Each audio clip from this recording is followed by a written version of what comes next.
Hello IGNOU students, welcome back to my channel mastering education today.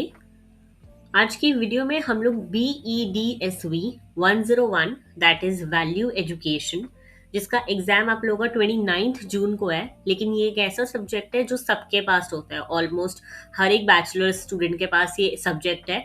तो इसकी बहुत ज़्यादा डिमांड थी, इसलिए हम ये वाला सब्जेक्ट काफ़ी पहले स्टार्ट करें ताकि आप लोगों को अच्छे से प्रिपेयर करने का टाइम मिले। और ये सब्जेक्ट बिल्कुल भी डिफिकल्ट नहीं है। सब्जेक्ट काफ़ी इजी है, इजी टू अंडरस्टैंड है। आपको बस चीज़ें अच्छे से समझनी है। आप साथ में अपना एक नोटबुक पेन लेके बैठो, जो जो चीज़ें मैं बता रही हूँ उनको याद रखो, जो जो तुम्हें लग रहा है कि नोट करने लायक है चीज़ें वो नोट करना। और हम लोग बिना किसी टाइम वेस्ट करे स्टार्ट करते हैं क्वेश्चन नंबर 1 से। ओके, देखो क्वेश्चन नंबर 1 आपसे पूछ रहा है, discuss the relationship between education and value education, describe the need for value oriented education. देखो मैं एक और बात पहले बता दूं, इसमें ना 19 क्वेश्चन है इस पीडीएफ में। और ये 19 क्वेश्चन इनफ है आप लोगों को अच्छा स्कोर और पास करने के लिए। अगर आप ये 19 क्वेश्चन कर जाओगे तो आप इजीली एक अच्छा स्कोर कर सकते हो। इससे बाहर पेपर आने के चांसेस बहुत कम है। ऑलराइट, ये सारे PYQs है तो इसी में से पेपर आएगा। ठीक है, फर्स्ट क्वेश्चन बेसिकली पूछ रहा है कि एजुकेशन और वैल्यू एजुकेशन कैसे रिलेटेड है और हमें क्यों नीड है वैल्यू ओरिएंटेड एजुकेशन की।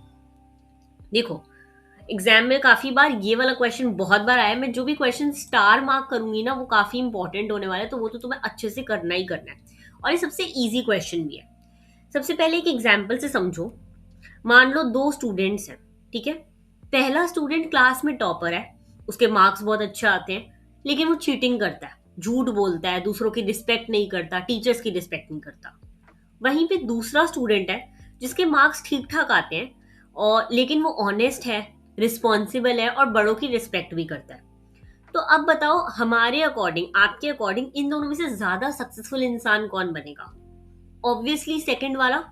और यही डिफरेंस है जो एजुकेशन और वैल्यू एजुकेशन में होता है।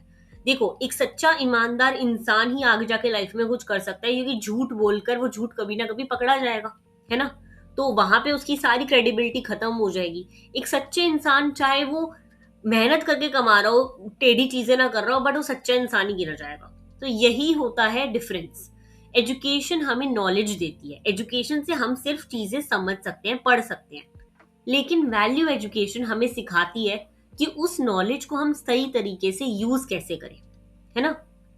आपको स्कूल में पढ़ाई करवाई जाती है, लेकिन आपको बेसिक एटिकेट्स भी दिखाए जाते हैं ना, कि बड़ों की रिस्पेक्ट करो, टीचर आ रही है गुड मॉर्निंग बोलो, टीचर के सामने सर ऐसे झुका के गुड मॉर्निंग बोलो, है ना। तो ये सब वैल्यू ओरिएंटेड एजुकेशन है। एक तरह आप कह सकते हो कि एजुकेशन हमें नॉलेज देती है, चीजें पढ़ने वाली लायक बनाती है। वहीं वैल्यू एजुकेशन हमें डायरेक्शन देती है कि हमें उस नॉलेज का सही इस्तेमाल कैसे करना है। ऑलराइट, एग्जाम में बहुत लिखने लायक है कि education gives knowledge, value education gives direction. Alright, अब रिलेशन को पॉइंट्स में समझते हैं कि कैसे इनका रिलेशन है। सबसे पहले आ जाता है value education is an integral part of education. देखो, एजुकेशन सिर्फ पढ़ाई और मार्क्स तक लिमिटेड नहीं है। एजुकेशन का ना रियल पर्पस एक अच्छा इंसान बनना होता है। और अच्छा इंसान बनने के लिए आपको ऑनेस्टी, काइंडनेस, रिस्पॉन्सिबिलिटी, सारी वैल्यूज आनी चाहिए। तो इसलिए जो वैल्यू एजुकेशन है वो आपका एजुकेशन का ही पार्ट है। ठीक है, education provides knowledge, value education provides wisdom.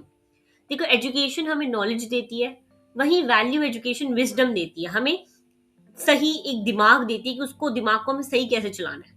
Doctor बनने के लिए आपको नीट का पेपर देना जरूरी है, एजुकेशन जरूरी है। लेकिन एक जब आप डॉक्टर बन जाते हो तो उस पेशेंट को हमें कैसे इंसानियत से ट्रीट करना है वो हमें वैल्यू एजुकेशन सिखाती है। ओके, कैरेक्टर फॉर्मेशन, एजुकेशन का एक इंपॉर्टेंट एम है हमारा कैरेक्टर बिल्ड करना, हम कैसे इंसान है। लेकिन वैल्यू एजुकेशन हमें बेसिक डेवलप करती है, हमारी बेसिक पर्सनालिटी के कैरेक्टर्स को, जैसे कि ऑनेस्टी, डिसिप्लिन, हम कितने सच्चे इंसान है, कितनी हमारी मॉरल वैल्यूज हैं, ये सब। ठीक है, फिर आता है social development and harmony. Education हमें सोसाइटी के बारे में सिखाती है कि सोसाइटी में कैसे चीजें काम करती है। वहीं वैल्यू एजुकेशन हमें टॉलरेंस, एक दूसरे के साथ रहना, दूसरों की तरफ सिंपथी, एम्पथी फील करना, दूसरों की रिस्पेक्ट करना, ये सिखाता है। ठीक है, तो दोनों मिलकर सोसाइटी में शांति और हार्मनी का जो है काम करते हैं। ठीक है, views of great thinker, Gandhi ji भी देखो कहते थे कि एजुकेशन सिर्फ माइंड को नहीं हार्ट को भी डेवलप करनी चाहिए। ये यानी कि आप कितना भी पढ़ लो, अगर आप छल है, आप में कपट है, आप दुनिया का बुरा चाहते हो, तो आप एक अच्छे इंसान नहीं बन पाए ना। तो नॉलेज के साथ साथ आपकी वैल्यूज होनी भी जरूरी है। ऑलराइट, तो ये थी हमारी कुछ रिलेशनशिप वैल्यू एजुकेशन और एजुकेशन का। अगर हम बात करें कि इसकी नीड क्या है, क्यों जरूरी है वैल्यू ओरिएंटेड एजुकेशन, तो सबसे पहले आता है टू कॉम्बैट सोशल इविल्स। देखो आज सोसाइटी में हमें पता है कितना ज्यादा करप्शन है, करप्शन की वजह से कितनी चीजें खराब हो रही हैं, कितनी ये आग लगने वाले इंसिडेंट्स और ये सब क्यों बन रहा है, ये बिल्डिंग्स में आग क्यों लग रही है, क्योंकि करप्टेड ऑफिसर्स ने इनको अप्रूव करा है ना।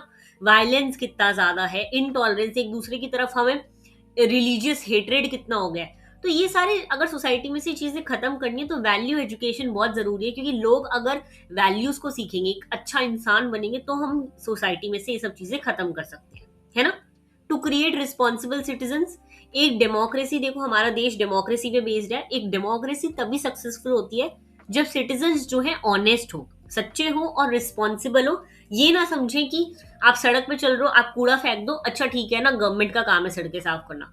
आप भी एक रिस्पॉन्सिबल सिटीजन हो, आपका भी काम है कि आप सड़क पे कूड़ा ना फेंको। ओके, तो ये चीज वैल्यू एजुकेशन, हमें ना सिविक सेंस बोलते हैं ना, हम कितना अभी सुना था इंस्टाग्राम पे बहुत टाइम पहले, सिविक सेंस, लोगों में सिविक सेंस नहीं है।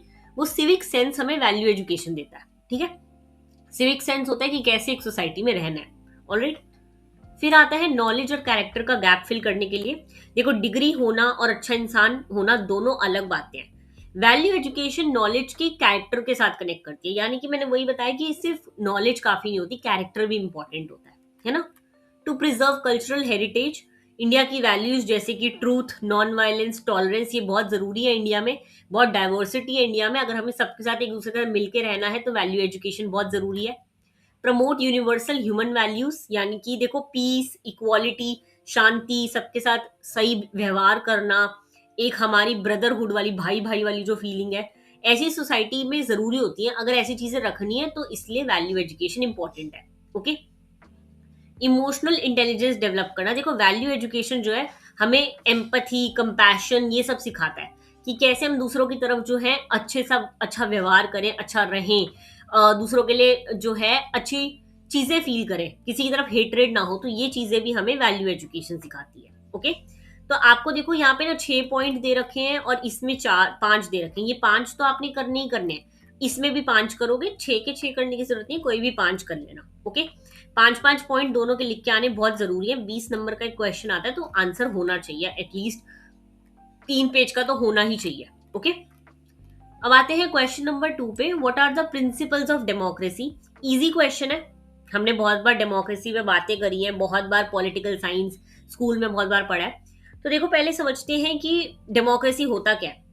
Government of the people, by the people and for the people, ये बहुत डेमोक्रेसी की डेफिनेशन है जो हमारे कॉन्स्टिट्यूशन में भी लिखी हुई है कि democracy is like government of the people, हमारी गवर्नमेंट है वो, हम लोगों ने चुनी है और हमारे लिए है। इसीलिए हमारी कंट्री में सिखाया जा रहा है अब कि देखो किसी भी गवर्नमेंट को भगवान मत मानो, भगवान से इक्वल मत करो। उस गवर्नमेंट को हमने चुना है, हमारा राइट बनता है कि हम उसको क्वेश्चन कर सकते हैं जब हमारी चीजें फुलफिल नहीं हो रही है ना।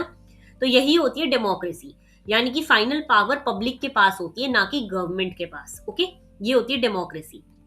अगर हम इसके प्रिंसिपल्स देखें, सबसे पहला आता है सवरेनिटी ऑफ द पीपल। इसका मतलब है पावर अल्टीमेटली लोगों के पास होती है। लोग इलेक्शंस, हम लोग इलेक्शंस में वोट देते हैं, हम लोग गवर्नमेंट चूज करते हैं, तो हमारा राइट बनता है कि हम उनको क्वेश्चन भी कर सकें। ऑलराइट, फिर आता है इक्वालिटी।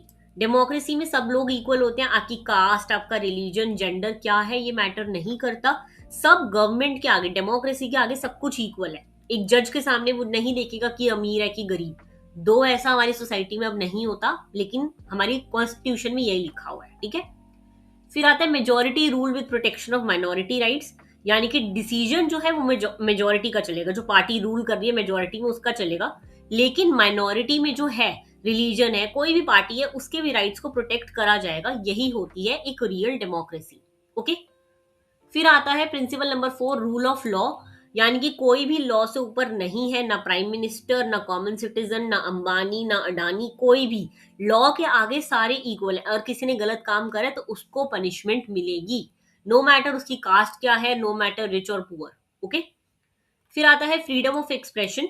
लोग अपनी बात फ्रीली रख सकते हैं, गवर्नमेंट की क्रिटिसिज्म भी कर सकते हैं। इसीलिए देखो कहा जाता है, जब लोग सोशल मीडिया पे अपने पॉइंट ऑफ व्यू दे रहे होते हैं, हमारी कंट्री में फ्रीडम ऑफ एक्सप्रेशन है, हम लोग अपने ओपिनियन दे सकते हैं। क्रिटिक हम गवर्नमेंट के बारे में गलत चीजें जो हमें नहीं लग रहा कि सही है, हम बोल सकते हैं, कोई हमें रोक नहीं सकता।